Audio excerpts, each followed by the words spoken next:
We are in the year 1989. It's Tuesday, September the 19th. UTA Flight 772 is cruising high above the endless sands of the Ténéré Desert, deep in the heart of the Sahara in the airspace of Niger. On board, 170 passengers and crew en route to Paris, Charles de Gaulle Airport in France. The aircraft, a 16-year-old Douglas DC-10, had departed N'Djamena Airport in eastern Chad just 46 minutes earlier, climbing smoothly to its cruising altitude of 35,000 feet. The weather is exceptionally good. Only the occasional light turbulence rippling through the cabin as the trijet glides across one of the most remote and unforgiving regions on Earth. Below, the Ténéré Desert stretches endlessly, a vast barren sea of sand, part of the colossal Sahara, lying within the borders of Niger. Inside the cabin, passengers settle in for the remaining 4.5 hours of their journey. Meals are being served, conversations are quiet, and the atmosphere is calm. In the cockpit, the crew shares a quick lunch while monitoring the aircraft's instruments. Everything about this flight feels routine. Nothing hints at the tragedy about to unfold. Then, disaster strikes without warning. At 1:59 p.m., a violent explosion rips through the DC-10, tearing the aircraft apart at 35,000 feet. Within seconds, its shattered remains begin plunging toward the desert below. The crew has no chance of saving the aircraft. None of the 170 people on board survived. An entire nation was left in mourning, and when investigators uncovered the true cause behind the disaster, the world reacted with shock and outrage. What brought down Flight 772? Was it a catastrophic technical failure? Was it tied to the troubled history of the DC-10? Or was there something far more sinister behind the loss? This is the story I want to tell you. A story defined by a disturbing chain of events, by a deadly spiral of global violence, by eerie links to one of aviation's most infamous tragedies, and by the deadly consequences of a dictator driven by hatred and vengeance, but also by an incredible investigative story. By a fragment so small it was almost overlooked, yet powerful enough to expose the hands behind the tragedy, and by one prosecutor's relentless pursuit of bringing the responsible to justice.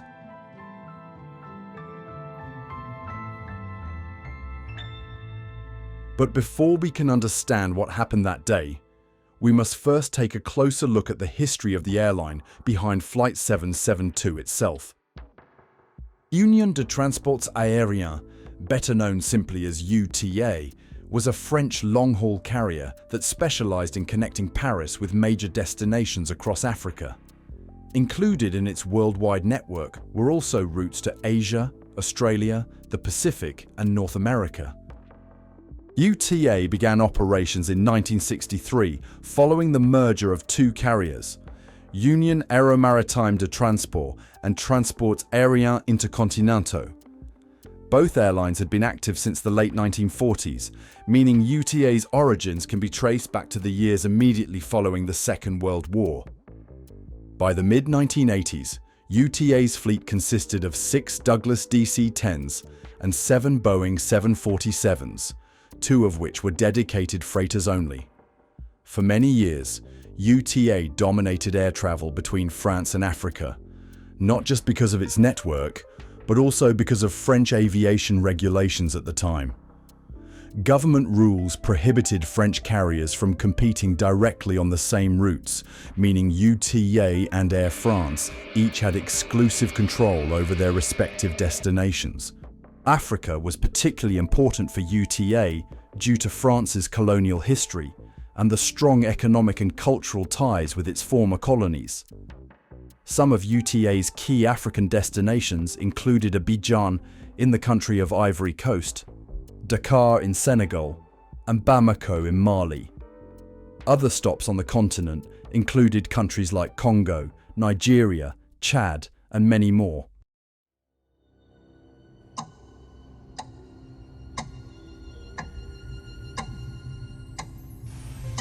19 September 1989.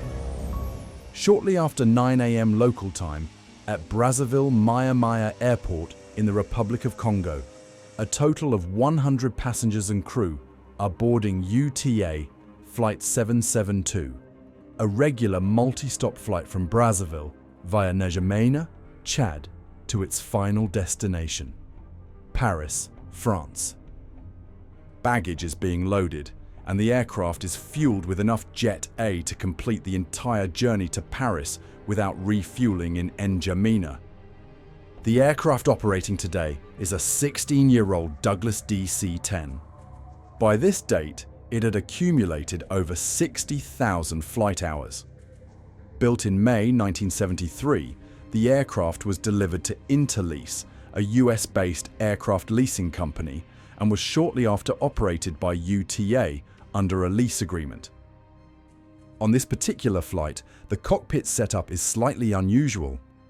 Normally, a DC-10 requires a 3-person crew, 2 pilots and a flight engineer. However, today's flight is carrying 4 crew members.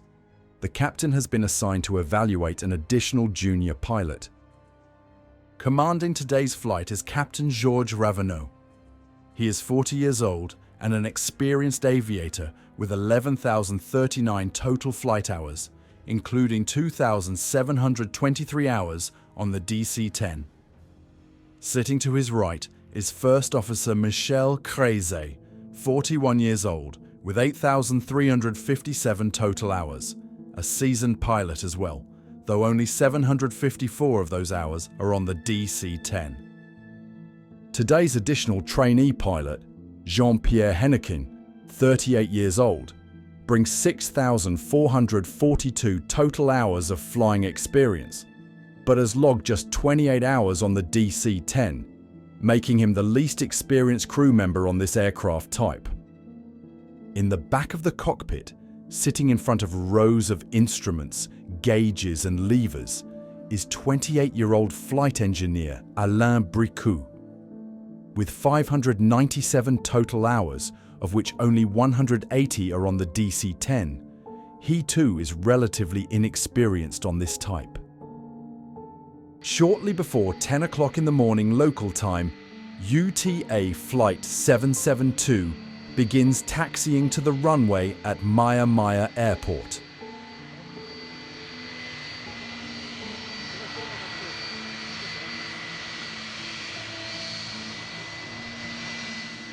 The DC-10 accelerates down the runway and lifts off, beginning the first leg of its journey toward N'Djamena, Chad.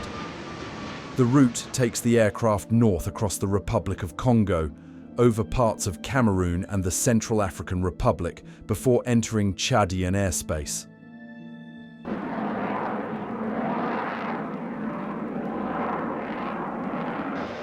After just over 2 hours, the DC-10 is already approaching N'Djamena Airport.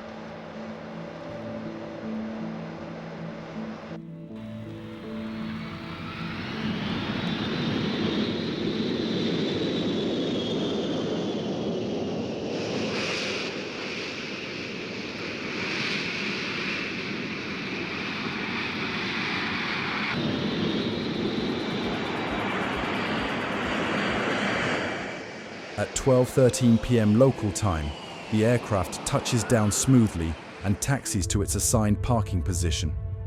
Since the aircraft had been fully fueled in Brazzaville, it's still carrying approximately 49,400 kilograms of fuel, more than enough to complete the onward journey to Paris. During the 1-hour stopover, 9 passengers disembark while 79 new passengers board, bringing the total number of people on board to 170, 156 passengers and 14 crew members. After exactly 1 hour on the ground, the DC-10 is ready to depart once again. UTA Flight 772 lines up on runway 05 and begins its takeoff roll, lifting off into the warm, dry skies above Chad. The flight plan would take the aircraft high above the shifting brown sands of North Africa, crossing over Niger, Algeria and Tunisia, before continuing along a standard route over the Mediterranean Sea into France. After departure, the The crew is expected to navigate via several waypoints: Bosso, Enisa, and Jeanette. Since this region is only sparsely equipped with modern air traffic surveillance, the crew must report their position each time they pass one of these control points. Weather conditions along the route were mostly calm, with scattered cloud layers at various altitudes, but no significant meteorological phenomena that could affect the flight.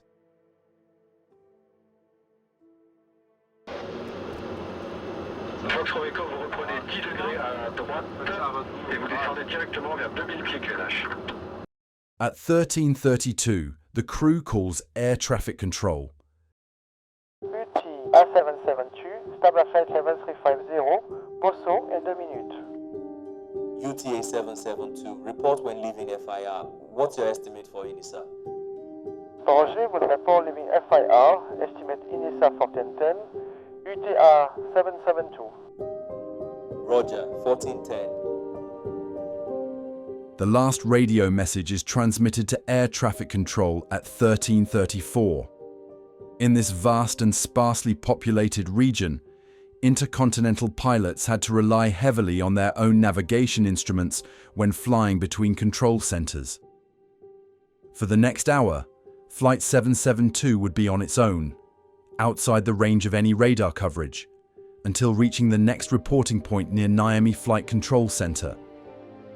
Inside the cabin, the flight attendants begin serving meals and refreshments. Passengers relax, gazing down at the endless expanse of the Ténéré Desert slowly passing beneath them, browsing through the onboard magazines or engaging in casual banter. They still have about 5 hours to go before reaching Paris. Plenty of time to be filled with activity. Up front in the cockpit, the atmosphere is equally calm.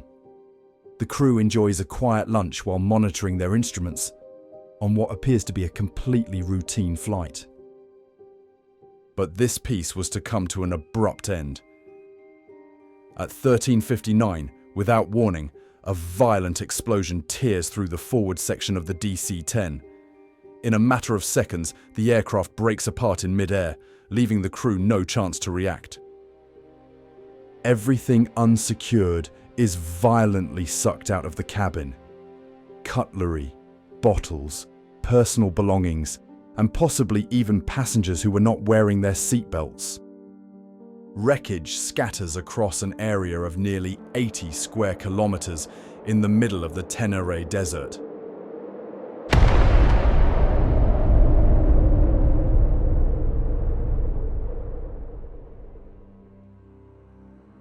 At approximately 14:10 local time, flight controllers in Niamey expect UTA Flight 772 to appear on their radar screens at any moment.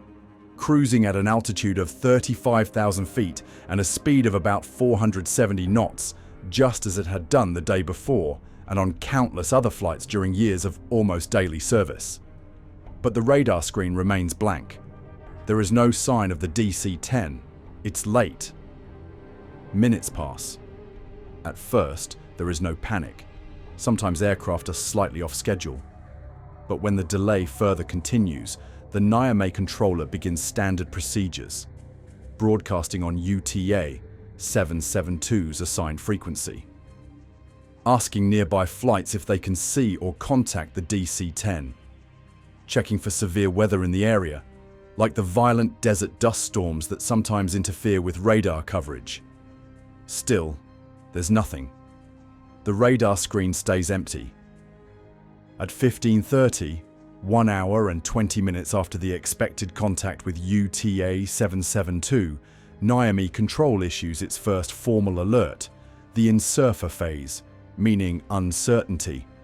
Under international procedures, this means air traffic control is unsure of the location and status of the aircraft, but has reason to be concerned. The radar remains blank. Almost another 2 hours later, by 16:55, there's still no contact and concern begins to grow. Niamey escalates to the alerfa phase, meaning alert. This marks a heightened state of emergency and triggers a formal call to all aircraft and nearby ground stations to assist in locating Flight 772. the response is the same: silence.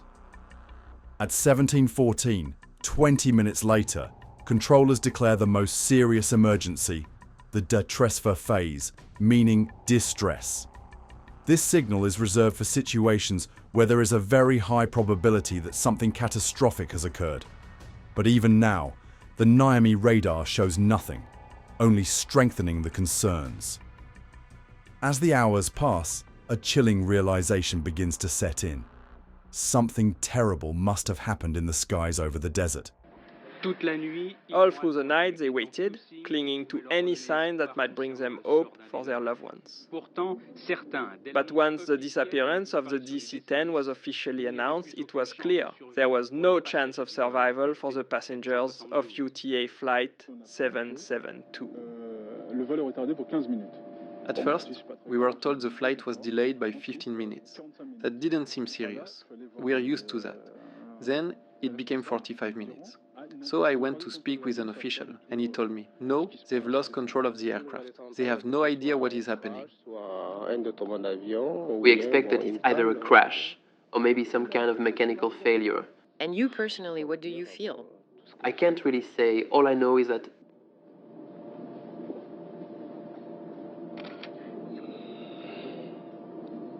I'm afraid.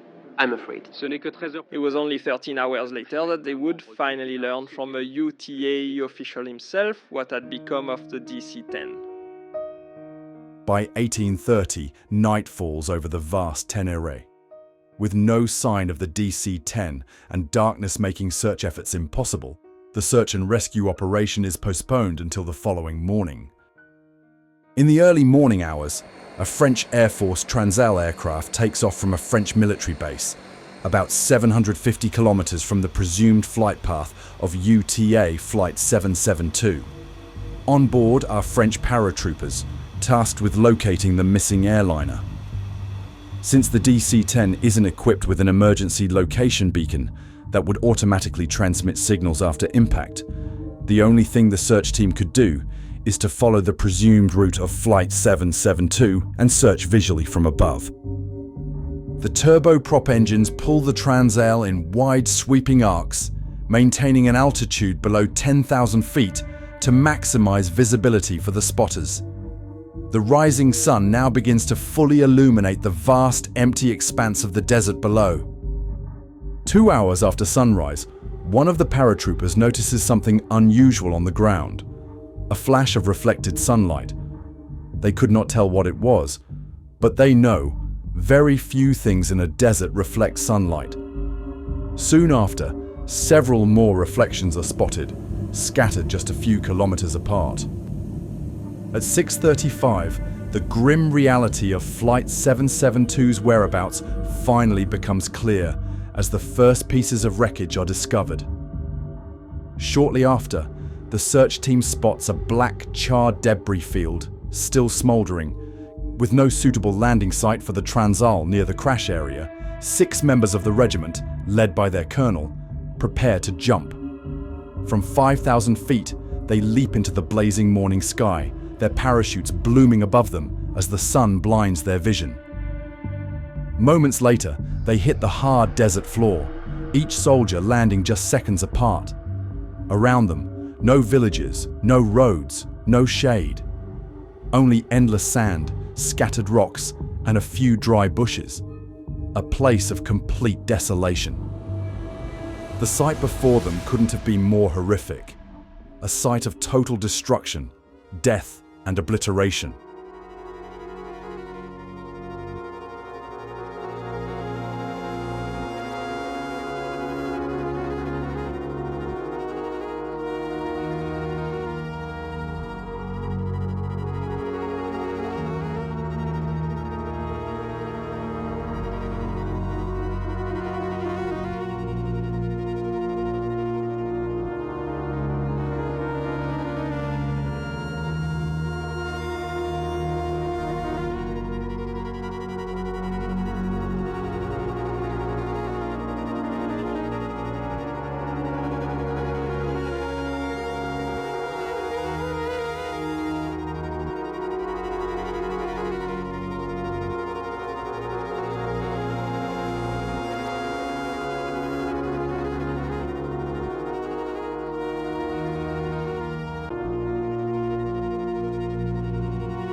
it quickly becomes tragically obvious, based on the degree of destruction that nobody could have survived.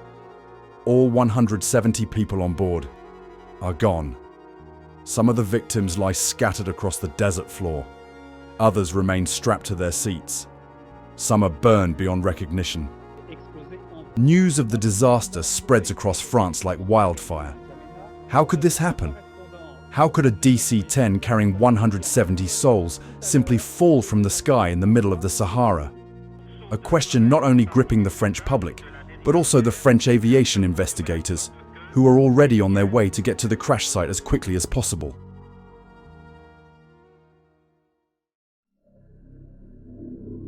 In the days following the crash, public suspicion quickly turned toward the aircraft itself.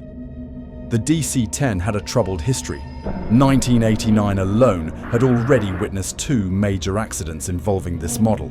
Since its introduction in 1971, the DC-10 had been linked to several high-profile disasters, and once again, the aircraft found itself under intense scrutiny.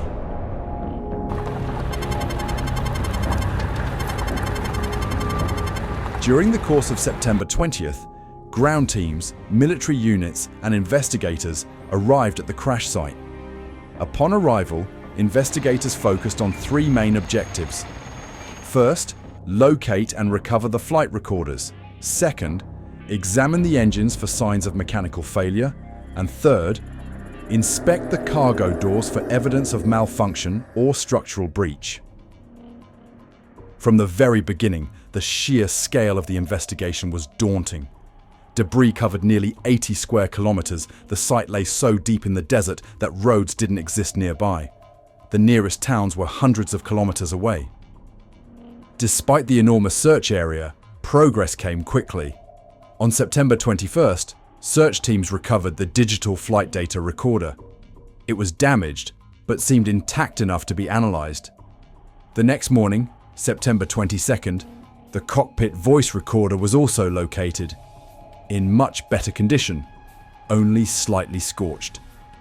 Remarkably, both recorders were found within 50 meters of each other.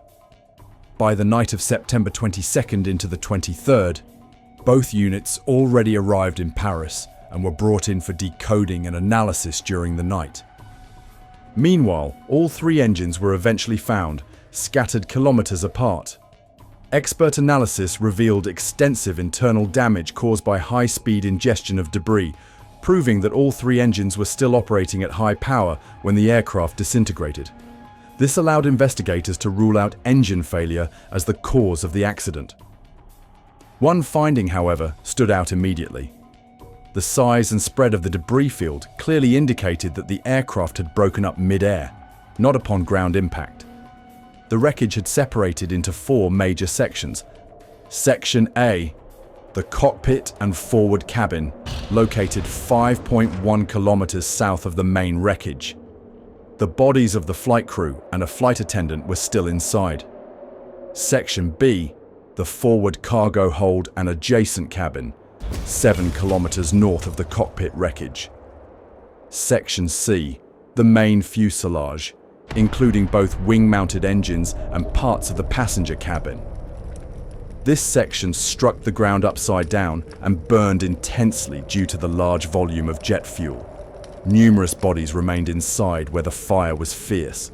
Section D, the rear fuselage, including engine number 2, the vertical fin, and right stabilizer. A particularly notable finding concerned Section B. Unlike the other sections, which had fallen mostly intact, debris from this area was shattered into dozens of smaller fragments, a highly unusual pattern that strongly suggested some sort of in-flight explosion or rapid decompression had occurred. At that point, 3 possible causes were considered: structural failure due to metal fatigue or pressure, cargo door malfunction, similar to previous accidents like American Airlines Flight 96 in 1972, or the devastating crash of Turkish Airlines Flight 981 in the year 1974. Or, most troubling, a bomb hidden on the airplane.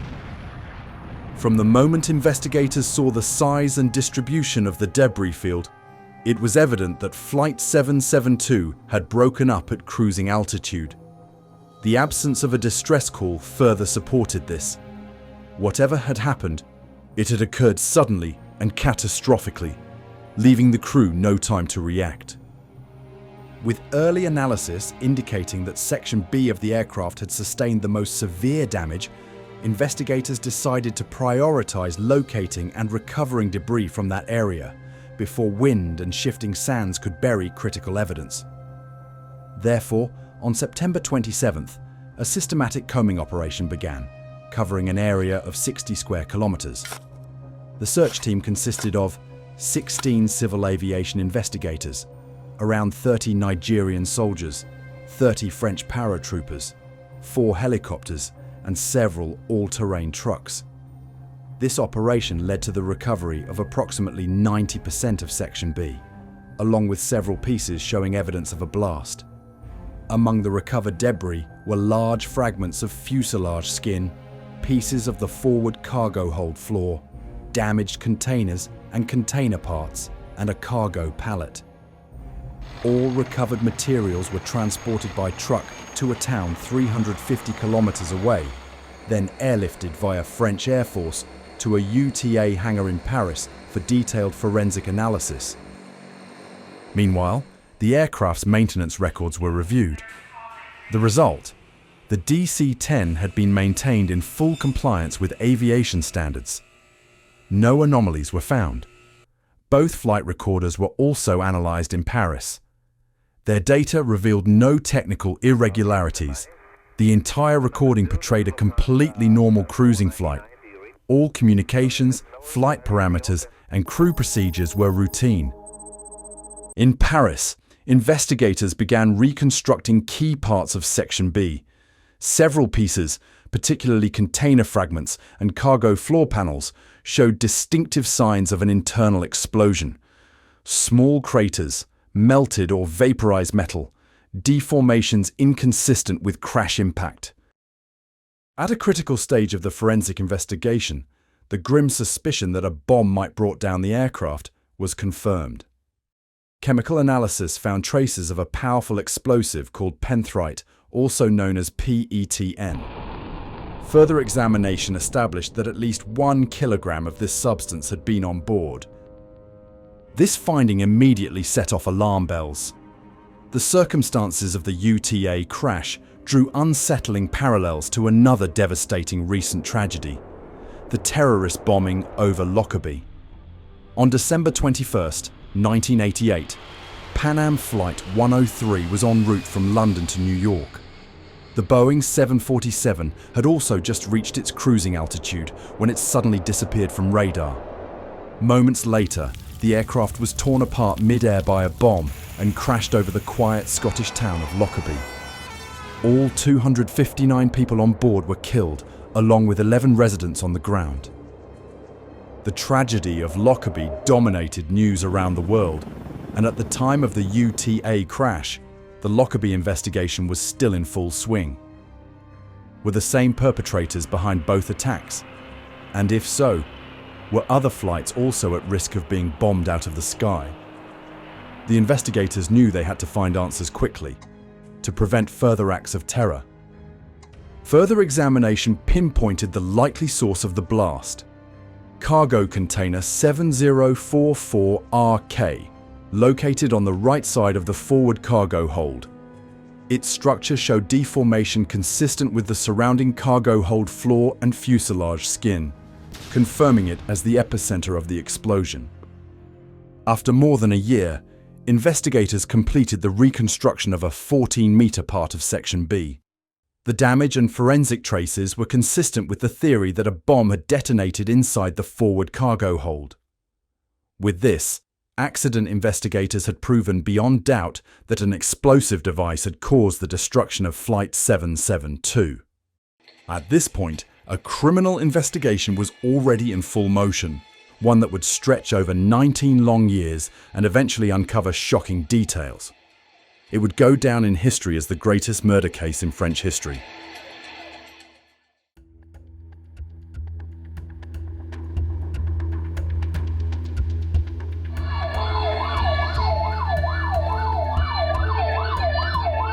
The French criminal investigation was led by Judge Jean-Louis Bruguière, at the time the country's most prominent and powerful investigating magistrate. As France's leading terrorism investigator, Bruguière oversaw all major terrorism cases, and his involvement underscored the gravity of the UTA 772 attack. Determining the circumstances of the disaster was the highest priority for the French government. Then President François Mitterrand personally promised that no resource would be spared to uncover the truth.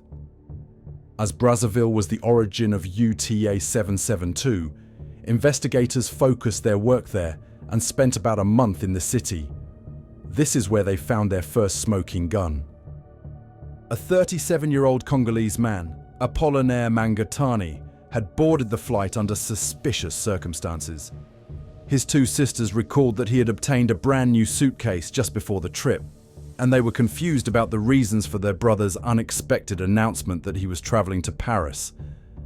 According to his family, Mangatani was unemployed, had very little money, and basically had no reason to travel. His family urged investigators to question his childhood friend, Bernard Yanga, but Yanga had vanished, and the trail went cold. As chance would have it, soon after, another 45-year-old Congolese man was arrested at Paris Charles de Gaulle Airport after customs discovered a large amount of heroin hidden in his clothing. During interrogation, it emerged that, in Congolese military circles, it was known that Mangatani had previously undergone training in Libya in the handling of explosives, and that a man named Yanga, already on the suspect list, had also been involved. With this knowledge, 10 months after the crash and by putting immense pressure on Congolese government, Yanga was captured and brought in for interrogation. Finally, they could speak to the man who was very close to the suspected terrorist. He revealed hair-raising details about Mangatani's behavior prior to the attack. Shortly before the fateful flight, Mangatani had been invited to the Libyan embassy in Brazzaville. There, he received a large amount of cash, a plane ticket for UTA Flight 772, as well as a new suitcase by a Libyan man called Abdullah El Azraq. El Azraq was no ordinary diplomat. He was a high-ranking member of Libyan intelligence, reporting directly to the upper echelons of Gaddafi's regime. Yanga further explained what the Libyans had told his friend. A small bomb was inside the received suitcase, designed to go off while the plane was on the ground, and just big enough to cause some damage and panic. A lie. Shortly after the DC-10 had crashed, El Azraq left Brazzaville in a hurry and travelled via Switzerland back to Tripoli. Yanga insisted he wasn't directly involved in this attack, and also insisted that neither him nor his childhood friend knew about the real intentions of the Libyans. Yanga was released soon after. But the interrogation opened new doors. Another suspect was tracked down in Zaire. His testimony further tied the plot to Libyan operatives. After that, investigators turned back to Congolese officials once again, who knew more than they earlier admitted. Being confronted with the oppressive results of the French investigators, they shared their entire knowledge of a Libyan network of high-ranking suspects who were operating from Brazzaville at the time. At its head was Colonel Abdallah al-Senussi, Gaddafi's brother-in-law and a powerful figure within Libyan intelligence. While one team started connecting the dots, another investigation team got knowledge of another alarming event that happened years earlier. On March 10, 1984, a UTA Douglas DC-8 was running the same flight as the doomed DC-10 had. Moments before takeoff from N'Djamena to Paris, a bomb hidden in the baggage hold exploded. One passenger was killed, 23 injured, and the resulting fire destroyed the aircraft completely. Although there have never been arrests in this case, French intelligence suspected that also a Libyan had handed a booby-trapped suitcase to an unsuspecting African to smuggle the suitcase on board. Fortunately, the timer of the bomb was set incorrectly. It exploded while the aircraft was still on the ground. Would the bomb have gone off while the DC-8 was airborne, as was probably intended, all on board would have met the same fate as UTA Flight 772 5 years later. Another question investigators had to answer was, how did a bomb make it onto the DC-10 in the first place? Why hadn't airport security detected it? To find out, They examined Brazzaville Airport's security procedures and quickly uncovered a serious lack of organization and control. Security breaches were indeed possible. Congolese officials tried to argue the opposite, even shifting blame toward N'Djamena Airport. But a similar inspection in Chad told a different story. Investigators soon concluded that N'Djamena's security was far stricter, especially after the DC-8 bombing at their airport years earlier. With the amount of evidence and witness accounts, it was clear that the bomb was loaded into the aircraft at Brazzaville Airport. Since almost 70 victims have never been identified, it is uncertain to this day if the man who brought the bomb on board, Apollinaire Mangatani, had left the plane at the stopover in Chad, or if he died on the aircraft. Since nobody ever saw him again and he was told untrue details by the Libyans, investigators assumed the latter. In 1991, French investigators teamed up with the FBI and Scotland Yard, who were simultaneously working on the Lockerbie bombing. The aim was to compare findings and see if there were points of convergence. To everyone's astonishment, there were indeed many striking parallels. Pan Am Flight 103 was also linked to Libyan suspects. With these results in hand, French investigators now had enough evidence to address the public. On October 30th, 1991, international arrest warrants were issued for 4 Libyan nationals: Abdallah al-Senussi, Gaddafi's right-hand man, Abdullah el-Azraq, Ibrahim Naili, and Abbas Musba. Later that year, French investigators again turned to the FBI. With access to the best forensic laboratories, the Bureau was asked to analyze fragments recovered from the wreckage. At the crash site itself, by sheer coincidence, a tiny piece of green circuit board had been found, and it would prove to be a breakthrough. Tests revealed it had been extremely close to the explosion and could well have been part of the bomb.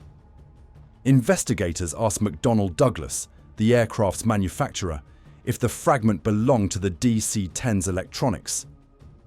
The answer was clear. It did not belong to the aircraft at all. What at first looked like a meaningless fragment of green circuit board soon became one of the most important pieces of evidence in the entire investigation. Incredibly, the tiny circuit board carried enough detail to be traced back to a manufacturer in Taiwan, Tai Yun Electronics, which had produced it for another local firm, building electronic timers. From there, the trail led to Germany, where the devices were sold through a company called Gresslin Far East and eventually ordered by a Hamburg-based distributor. But the story didn't end there. The shipment was rerouted, not to Germany, but directly to Tripoli, Libya. In July 1989, 100 customized timer devices, built with the very same circuit boards, were delivered to Issa El-Shibani, a senior official within Libyan intelligence. Investigators could hardly believe their luck. After years of following dead ends, they now held concrete proof linking the debris found in the Ténéré Desert to a Libyan state-sponsored operation. An invoice that connected the bomb on Flight 772 directly to the regime of Muammar al-Gaddafi.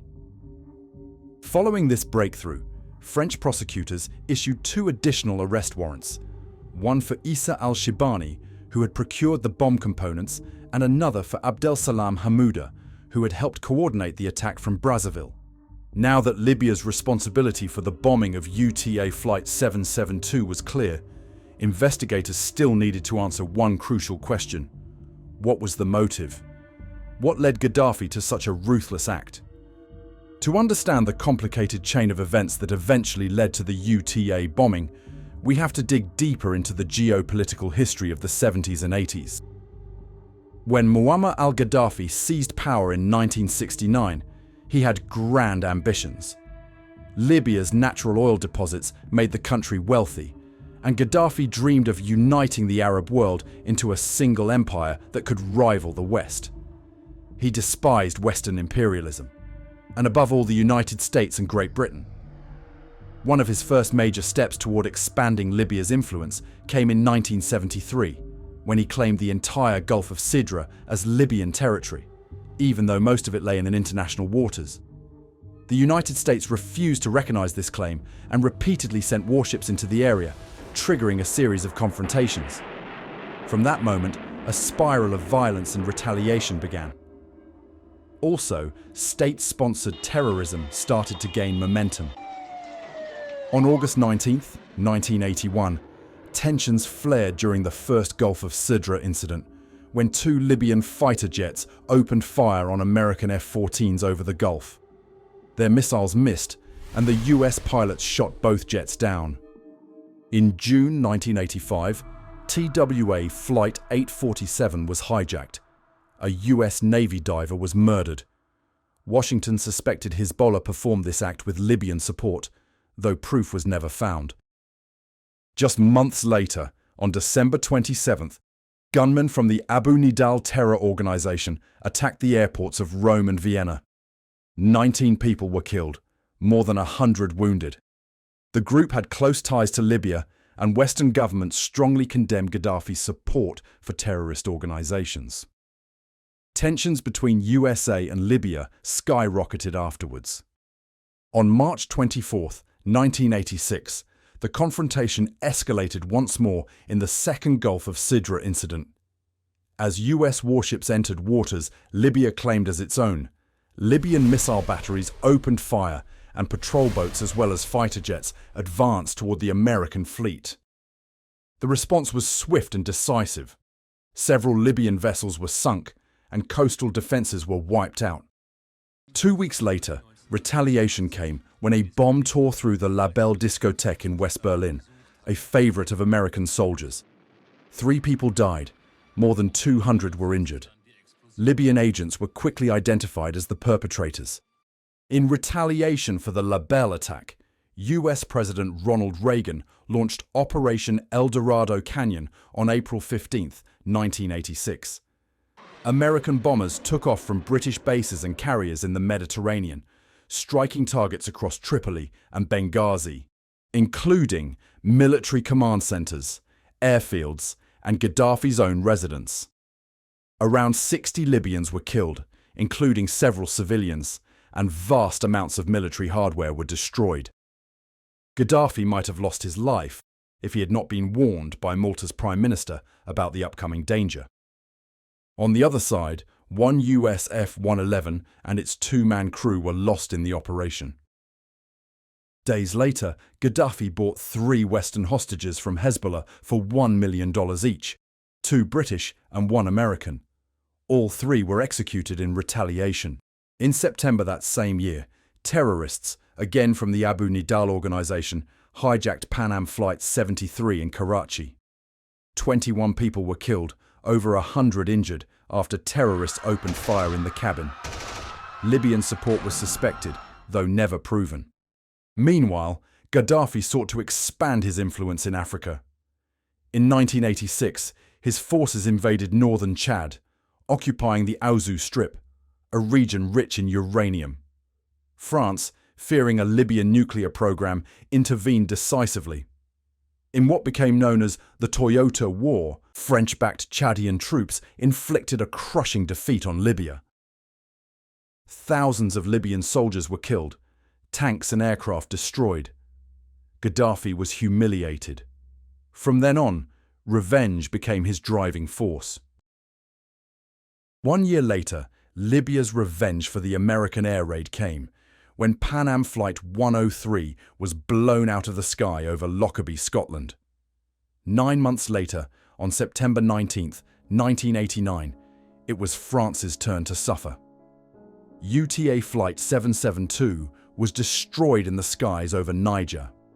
The motive was clear: Gaddafi's retaliation against France for its role in his military defeat in Chad. In the end, the wave of violence was born from a deadly cycle of provocation and retaliation, fueled by Gaddafi's ambition and thirst for revenge, but also by the West's relentless pursuit of dominance.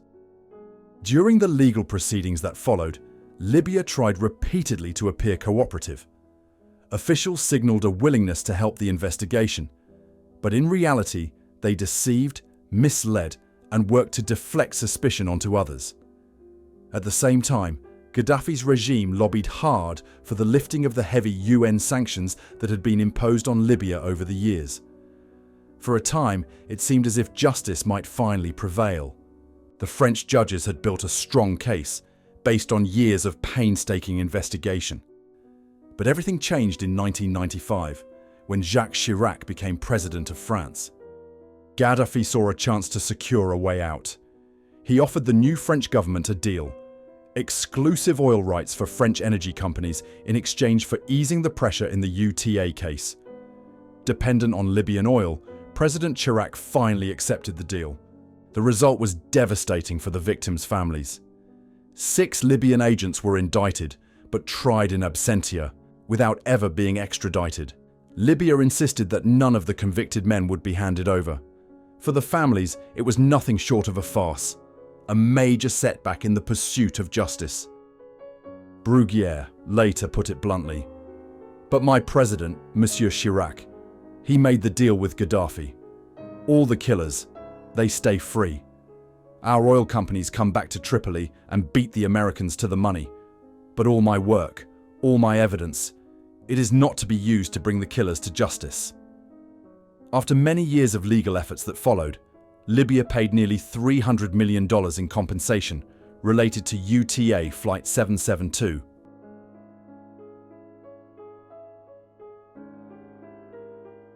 Even though $300 million in compensation were eventually paid to the families of the victims, no sum of money can ever bring back those who lost their lives on that dark day in history. No amount can erase the horror the passengers of Flight 772 endured in their final moments. Although the investigation proved that the attack had been ordered by the Libyan government, political power games and legal obstacles meant that in the end, no one was truly held accountable. A wound that for the families may never heal, and a sign that money and economic interests are often sadly more important than human lives. Some of the perpetrators have since died themselves, among them Muammar al-Gaddafi in 2011. In 1992, UTA was fully merged into Air France, closing the chapter on decades of operation. At the time, the destruction of Flight 772 was the second deadliest air disaster of 1989, and one of the most severe of the 1980s. Yet it remained in the shadow of the famous Lockerbie bombing, even though both tragedies bore haunting similarities. In 2007, the families of the victims built a striking memorial in the Ténéré Desert, about 10 kilometers from the crash site itself. From the air, its shape is unmistakable. The silhouette of a DC-10, recreated in its full dimensions with black rock, positioned in the same direction the aircraft had been flying. Around it, 170 shattered mirrors were placed in a circle, one for each life lost. At the side, a section of the aircraft's horizontal stabilizer was raised to form a compass point, carrying a plaque engraved with the names of the victims. For years, flights passing overhead could see the memorial from the sky. Today, much of it has been swallowed by the desert sands and is not visible anymore. Most of the wreckage still lies scattered in the Ténéré, some pieces buried under almost 4 decades of shifting dunes, others resting in the same place where they fell from the sky in 1989. They remain there as a silent monument, in the hope that such a tragedy will never be repeated, and as a lasting memory of the innocent men, women, and children who perished on UTA Flight 772.